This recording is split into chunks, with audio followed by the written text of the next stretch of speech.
The London Commuter Route, focusing solely on the Brighton Main Line, one of Britain's most important main lines, sees the player driving past lots of important landmarks and points of interest. In this video, I go over some of the most interesting and notable points of interest that can be seen along this route. Before we get into this trip through history, I'm gonna ask that all of you like the video and subscribe to the channel if you haven't already, and if you would like to support me even further, consider becoming a channel member with the link in the description below.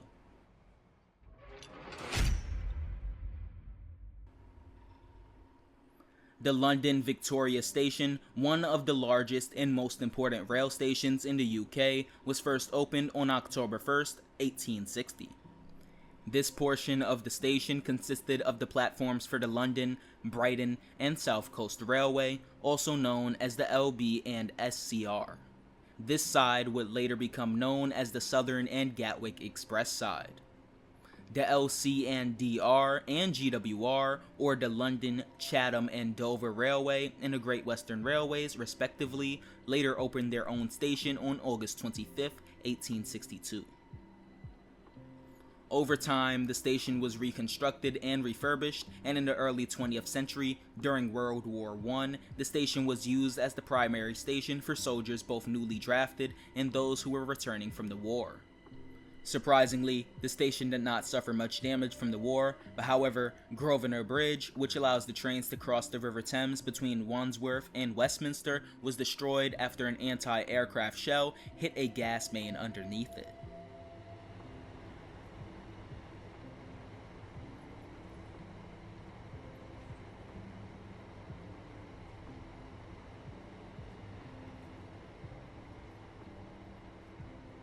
After the war, memorials were instituted on both sides of the station, along with a plaque marking the arrival of the body of the unknown warrior at the station on November 10, 1920. In 1923, with the establishment of the Southern Railway as a part of the Big Four, the two stations at Victoria came under one ownership. All of the platforms were renumbered into a single sequence. Openings were made for passengers to walk between the Brighton and Chatham platforms, and modifications were made to the trackage in the area to allow for interchangeable workings. Third rail electrification was also added to allow for newer and more modern rolling stock to operate services to Brighton and Chatham out of the station. During World War II, the station was bombed many times, along with a plane crashing into the eastern side of the station in September of 1940, and a flying bomb causing partial damage in June of 1944. Even through all of this, operations continued, and in 1948, on New Year's Day, British Railways took over the station. Between the 1950s and 80s, nothing much progressed with the station besides modifications and modernizations, and the addition of a shopping center named Victoria Plaza. Currently, the station sees multiple services from Southeastern, Southern, and Gatwick Express. Underneath the station lies the London Underground's Victoria Station, which sees services from the Circle, District, and Victoria lines.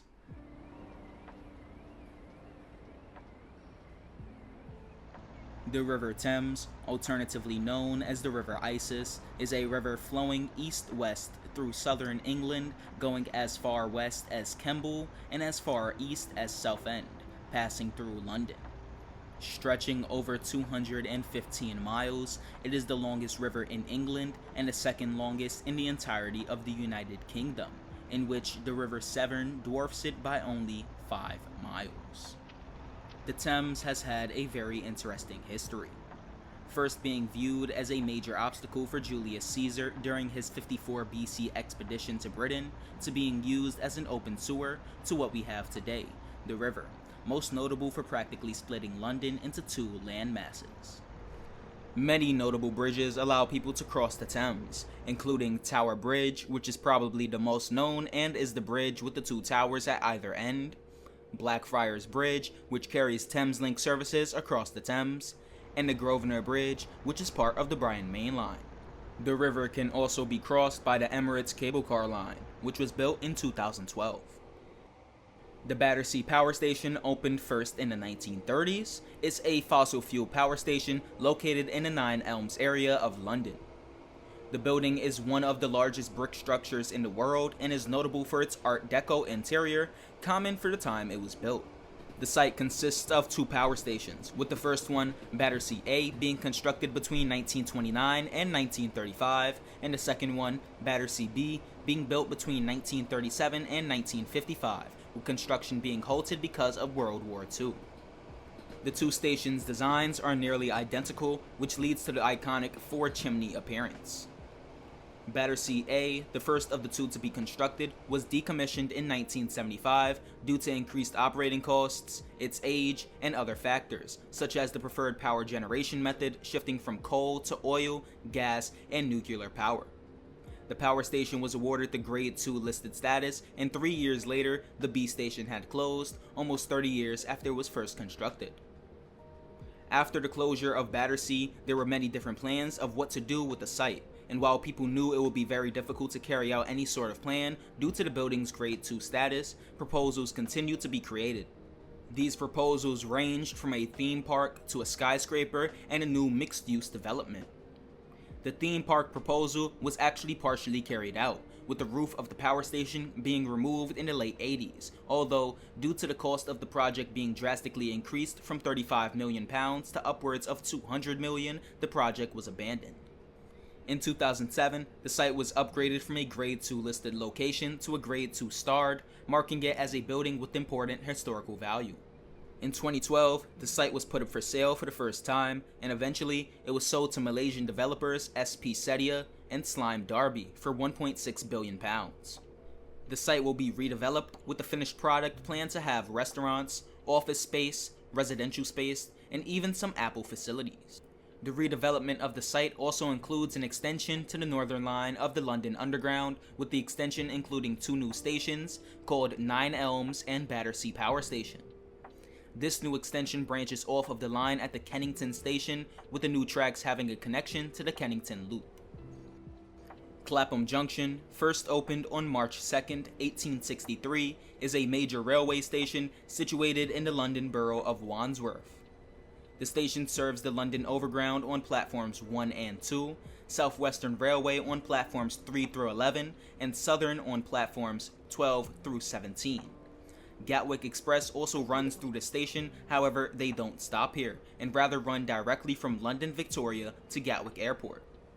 In-game, only the Southern and Gatwick Express services are simulated, however the timetable also allows for a rare GWR Class 43 HST to run through the station on the southwestern tracks coming from Waterloo. From what I know of this, it is something that happens very infrequently in real life, with this only occurring when the HSTs aren't able to enter London Paddington. The station is the busiest in the UK, and even the busiest in the whole of Europe, with between 100 and 180 trains per hour running through it. There have been multiple proposals for the northern line of the London Underground to run to Clapham Junction, and that only seems more possible now that the line has been extended to the nearby Battersea Power Station. However, TfL isn't currently moving forward with the plans due to the issue that there will be so many passengers attempting to transfer to the Underground there that the northern line will become packed all the way at the first stop. Even though it doesn't look like there's going to be any type of major advancements with these plans in the near future, the site is still being safeguarded to leave room for the line to be extended.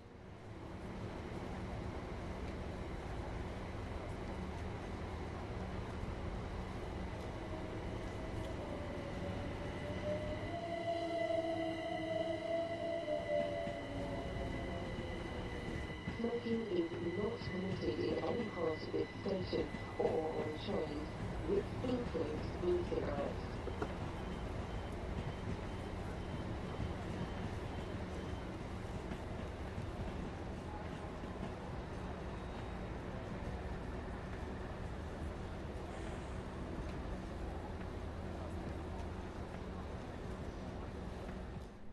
East Croydon, first opened on July 12, 1841 as the Croydon Station, is a major railway station in London. It is situated in the London borough of Croydon, and it is one of 3 stations in the borough with Croydon in their name, the other 2 being West and South Croydon. Throughout the years, the station was rebuilt and expanded many times, with the last expansion coming in 1992 and 2000 when a new station building and a new tramlink stop opened respectively. The name was even changed multiple times, with the first renaming coming only 3 years after it first opened, in 1846, with the name being changed to Croydon East, and again in 1862, 1909, and 1924, when the name was changed to East Croydon, Maine, and then back to East Croydon. The station was designed by architect David Mokata, who also designed the then named Croydon Station, which is now West Croydon. Seems like they couldn't come up with any creative takes on Croydon. When the station had finally opened, the London and Brighton Railway ran passenger services from London Bridge through East Croydon to Haywards Heath. In 1842, the station became jointly operated and managed by the London and Brighton Railway and the South Eastern Railway, who ran services along the Brighton Main Line down to Red Hill. Between 1860 and 1862, when the line to London Victoria was opened, extra platforms were constructed to provide a terminal for trains running to Victoria, while trains running to London Bridge continued to use the existing lines. The new platforms were treated by the London, Brighton, and South Coast Railway as a separate station named New Croydon. Surprisingly, the station even had its own ticket office. The terminal platforms at New Croydon made it difficult to operate, being that there was little space for locomotives to turn around. As a result, a mile-long extension was made to a new terminus at South Croydon. By the early 1890s, the station became congested due to the amount of train traffic along the main line, with services running between London and the South Coast, services to Victoria, and London suburban services. As a result, the station was rebuilt between 1894 and 1898, merging the East Croydon and New Croydon stations and allowing for more capacity along the main line. In its over 100-year-long history, the station has progressed far past its previous Victorian design to a more modern design, and that can be seen when looking at the concrete structure that lies over the tracks. Currently, the station sees stopping Southern and Thameslink services, with fast Gatwick Express services whizzing by the station in either direction every 15 minutes. Unfortunately, those aforementioned Thameslink services are missing in TSW, just like another point of interest that can be found later in this video.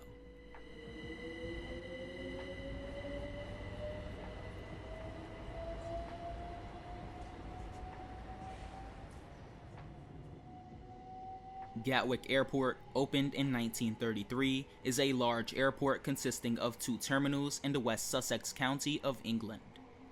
First opened as an aerodrome in the late 1920s, it was quickly expanded, with the first terminal, dubbed the Beehive, being opened in 1935. Almost 2 decades later, in the 50s, major development works were underway, including the construction of new airport buildings. This work was finished in the late 80s, and by the turn of the millennium, British Airways became Gatwick's dominant airline. Currently, Gatwick is one of London's 6 main airports, with the other 5 being the London City Airport, Heathrow, Luton, Stansted, and the London Southend Airport. The airport is served by multiple different types of transport, including bus, an automated people mover system, and the big one, rail. The Gatwick Airport station on the Brighton Main Line serves the airport and is just over 200 feet from the airport's south terminal. The terminal of the aforementioned people mover system also lies here. The station is served by Great Western Railway, Southern, Thameslink, and Gatwick Express trains. Gatwick Express offers a frequent, albeit expensive, non-stop journey to the airport, with 4 trains per hour or a train every 15 minutes stopping there in each direction during peak times. The Three Bridges Depot, situated about a kilometer from the Three Bridges station, is a train depot used by Thameslink. It was built in 2015 to prepare for the introduction of the new Thameslink Class 700 rolling stock. Studies for a new depot for the future Thameslink rolling stock started in 2008. By the end of that year, 2 sites, with those being both Hornsey and Three Bridges, had been selected as a 2-depot solution. In mid-2013, Volker Rail was awarded a £150 million contract to construct the 2 depots, with the Three Bridges depot having train washing facilities, waste storage, and yard tracks for train storage. The depot was finished and opened in 2015, and currently it is used to store the Class 700 EMUs owned by Thameslink. The Ouse Valley Viaduct, constructed in the mid-1800s, is a railway viaduct, hence the name, utilized by the Brighton Main Line in the Sussex County of England. It is situated between Haywards Heath and the Balcombe stations. Construction on the viaduct started in 1839 by the London and Brighton Railway. Throughout its construction, about 11 million bricks used to build the viaduct were shipped up the River Ouse, which is the river the viaduct crosses. It was designed as a relatively elegant structure consisting of 37 identical arches over its 1,600 feet span and has 4 identical pavilions at either end. In May 1983, the viaduct had been awarded the Grade 2 Starred Listed Structure recognition. In the mid to late 90s, the viaduct underwent a major restoration project, with the original limestone and brick being replaced, however with similar material to help keep the viaduct's original elegant styling. The Clayton Tunnel, located near the village of Clayton, is a mile-long tunnel on the Brighton Main Line. The tunnel started construction in 1839 as much of the rest of the Brighton Main Line and was completed in 1841. It consists of an aesthetic design on the north side of the tunnel with a castle-like design. The tunnel was originally constructed to traverse the hills of the South Downs. Instead of having the line go up and down the steep gradients, it was decided to have it go straight through, allowing trains to maintain their speed. Unfortunately, that speed aspect resulted in a huge crash in the tunnel in 1861, when a train entered the tunnel and collided with another train, which was reversing due to a signal failure. Besides that, the tunnel had no other major incidents in its nearly 200-year existence. And finally, at the opposite end of the line, Brighton Station. Brighton is a terminal station serving the city of Brighton on the southern coast of England. The station was built in 1840 as the southern terminus for the then new London and Brighton Railway. The original station was a 3-story building with a style reminiscent of buildings commonly found in Italy. Over the years, additions were made to the station, which resulted in a yard, now known as the Lovers' Walk Yard, being built to the north of the station, along with multiple new buildings connecting to the station as a part of multiple renovations, which ultimately altered the original design of the station building. The station is served by Gatwick Express, Thameslink, Southern, and GWR, with some of these companies operating services to and from London and the east and west coasts of England. If you enjoyed this insightful look through history and would like to see these videos for other routes in the game, consider giving the video a like and subscribing if you haven't already. Also, if you would like to support me even further, consider becoming a channel member with the link in the description below. Happy rail fanning. Peace.